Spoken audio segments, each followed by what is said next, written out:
16 तारखेला जेव्हा कल्याण डोंबिवली महानगरपालिकेचा निकाल जाहीर झाला त्या दिवसापासून आमचे दोन नगरसेवक ॲडव्होकेट कीर्तिराजन ढोणे आणि मधुर उमेश म्हात्रे हे दोघेही पक्षाच्या संपर्कात नाही आहे।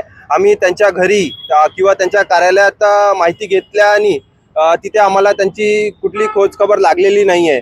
म्हणून माननीय जिल्हा प्रमुख शरद पाटील साहेब यांनी कोलचेवाडी पोलीस स्टेशन या ठिकाणी आमचे दोन नगरसेवक बेपत्ता असल्याचा लेखी तक्रार त्या ठिकाणी नोंदवलेला आहे।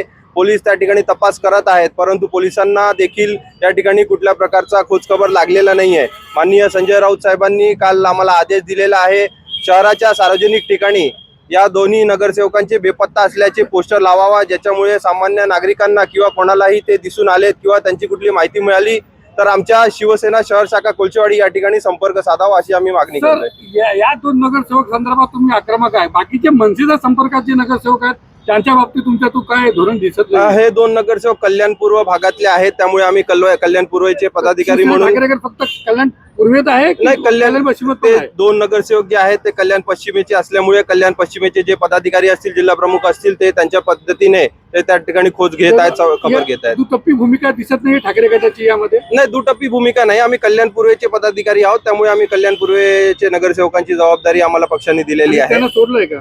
नाही, त्या कल्याण पश्चिमेचे जे आहेत पदाधिकारी ते त्याची शोध घेतात किंवा जी प्रक्रिया आहे ते प्रक्रिया ते कल्याण पश्चिमेचे पदाधिकारी फॉलो करतात। दिसत नाही ते त्यांचा त्यांची प्रक्रिया नाही, त्यांना पण आदेश आहे, त्यांनी सुद्धा प्रक्रिया सुरू केलेली आहे। चारही नगरसेवकांना त्या ठिकाणी गटनेते उमेश बोरगावकर यांनी व्हीप बजावलेला आहे आणि ते व्हीप आम्ही त्यांना ईमेलद्वारे, पोस्टाद्वारे आणि SMS द्वारे, व्हॉट्सअपद्वारे आम्ही त्यांना पाठवलेले आहे। उद्याच्या बैठकीत ते जर हजर झाले नाही तर त्यांच्यावरती पक्ष सदस्यत्वाचा किंवा नगरसेवक सदस्यत्वाचा रद्द होण्याची कारवाई होईल। तुमच्या गट स्थापन झालेलं नाही, फक्त नोंदणी झाली आहे, व्हीप कसं काय वाजवणार? नाही, व्हीप हे बघा, गटात जरी ते सहभागी नसले तरी ते पक्षाच्या अधिकृत AB फॉर्म वरती ते निवडून आलेले आहेत, त्यामुळे त्यांच्यावरती व्हीप लागू होतो।